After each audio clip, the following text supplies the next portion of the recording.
Chapter 3. The Music of the Spheres.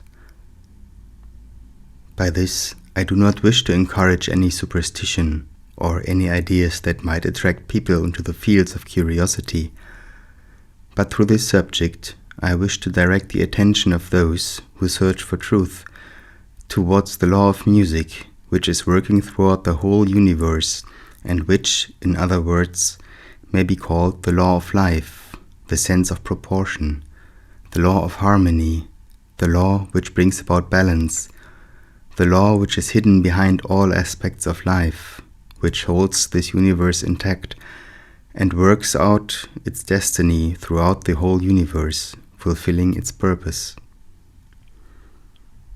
Music as we know it in our everyday language is only a miniature.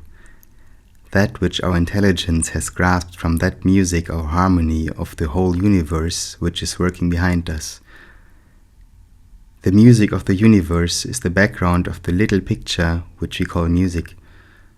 Our sense of music, our attraction to music, shows that music is in the depth of our being.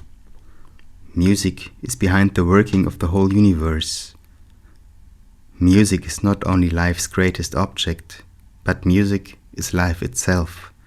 Hafiz, our great and wonderful poet of Persia, says, "Many say that life entered the human body by the help of music, but the truth is that life itself is music."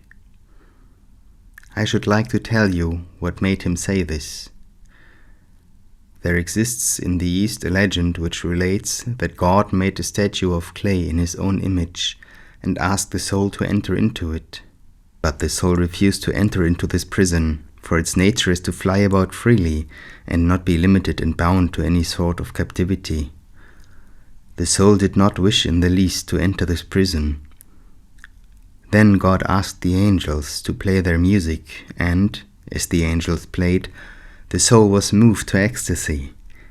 Through that ecstasy, in order to make this music more clear to itself, it entered this body. It is a beautiful legend, and much more so is its mystery. The interpretation of this legend explains to us two great. One is that freedom is the nature of the soul, and for the soul the whole tragedy of life is the absence of that freedom which belongs to its original nature. The next mystery that this legend reveals to us is that the only reason why the soul has entered the body of clay or matter is to experience the music of life, and to make this music clear to itself. And when we sum up these two great mysteries, the third mystery, which is the mystery of all mysteries, comes to our mind. That the unlimited part of ourselves becomes limited and earthbound for the purpose of making this life, which is the outward life, more intelligible. Therefore, there is one loss and one gain. The loss is the loss of freedom, and the gain is the experience of life, which is fully gained by coming to this limitation of life, which we call the life of an individual. What makes us feel drawn to music is that our whole being is music. Our mind, our body, the nature in which we live, the nature that has made us, all that is beneath and around us, it is all music. As we are close to all this music, and live and move and have our being in music, it therefore interests us. It attracts our attention and gives us pleasure, for it corresponds with the rhythm and tone which are keeping the mechanism of our whole being intact. What pleases us in any of our arts, whether drawing, painting, carving, architecture or sculpture, and what interests us in poetry, is the harmony behind them, which is music. It is music that poetry suggests to us, the rhythm in the poetry, or the harmony of ideas and phrases. Besides this, in painting and in drawing, it is our sense of proportion and our sense of harmony which give us all the pleasure we gain in admiring art. What appeals to us in being near to nature is nature's music, and nature's music is more perfect than that of art. It gives us a sense of exaltation to be moving about in the woods, to be looking at the green, to be standing near the running water which has its rhythm, its tone, and its harmony. The swinging of the branches in the forest, the rising and falling of the waves, all has its music. Once we contemplate and become one with nature, our hearts open to its music. We say, I enjoy nature. And what is it in nature that we enjoy? It is music. Something in us has been touched by the rhythm of movement, by the perfect harmony which is so seldom found in this artificial life of ours. It lifts one up and makes one feel that it is this which is the real temple, the true religion. One moment standing in the midst of nature with open heart is a whole lifetime if one is in tune with nature. When one looks at the cosmos, the movements of the stars and planets, the laws of vibration and rhythm, all perfect and unchanging, it shows that the cosmic system is working by the law of music, the law of harmony. Whenever that harmony in the cosmic system is lacking in any way, then in proportion disasters come about in the world, and its influence is seen in many destructive forces which manifest in the world. If there is any principle upon which the whole astrological law is based, and the science of magic and mysticism behind it, it is music. Therefore, for the most illuminated souls who have ever lived in this world, as for the greatest of all the prophets of India, their whole life was music. From the miniature music which we understand, they expanded themselves to the whole universe of music, and in that way they were able to inspire. The one who finds the key to the music of the whole working of life, it is he who becomes intuitive. It is he who has inspiration. It is he to whom revelations manifest, for then his language becomes music. Every object we see is revealing. In what form? It tells us its character, nature, and secret. Every person who comes to us tells us his past, present, and future. In what way? Every presence explains to us all that it contains. In what manner? In the form of music, if only we can hear it. There is no other language. It is rhythm, it is tone. We hear it, but we do not hear it with our ears. A friendly person shows harmony in his voice, his words, his movements and manner.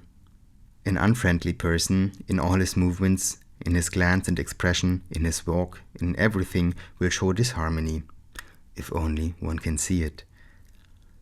I used to amuse myself in India with a friend who became cross very easily. Sometimes, when he visited me, I would say, "Are you cross today?" He would ask, "Now how do you know that I am cross today?" I replied, "Your turban tells me. The way you tie your turban does not show harmony." One's every action shows a harmonious or inharmonious attitude.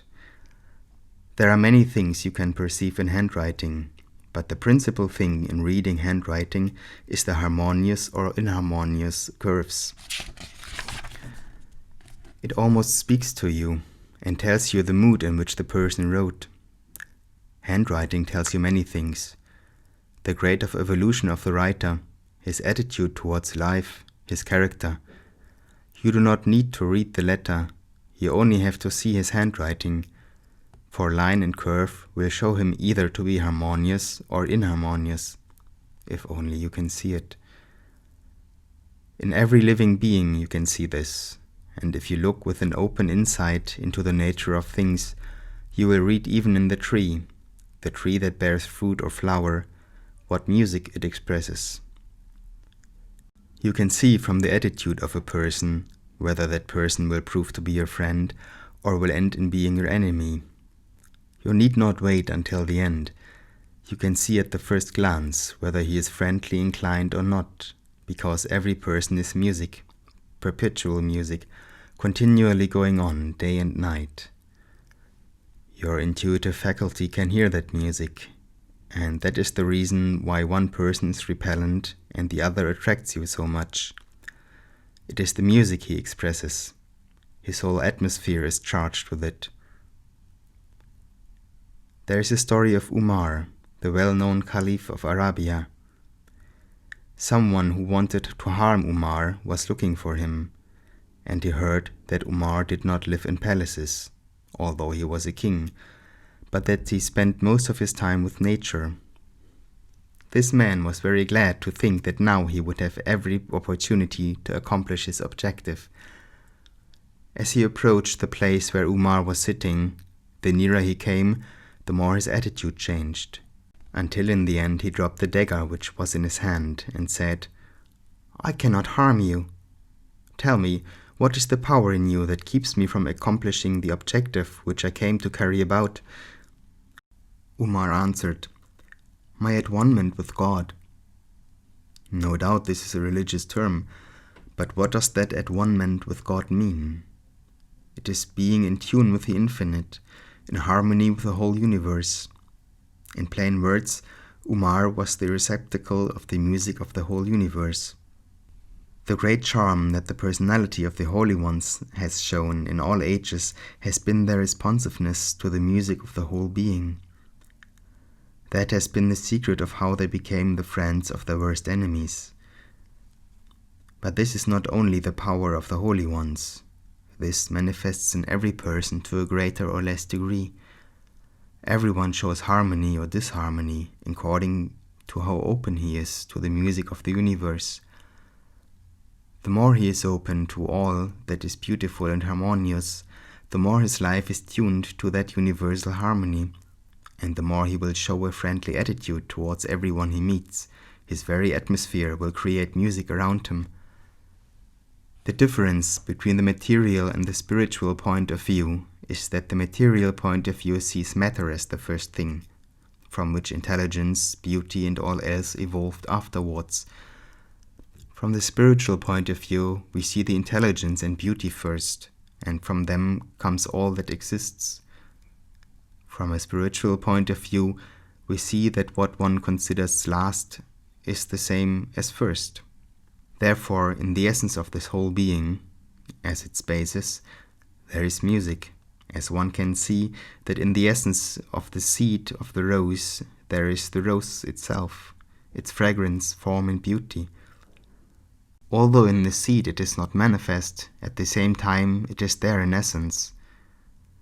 The one who tunes himself not only to the external, but also to the inner being and to the essence of all things, gets an insight into the essence of the whole being, and therefore he can find and enjoy that fragrance and flower which he sees in the rose, to the same extent even in the seed.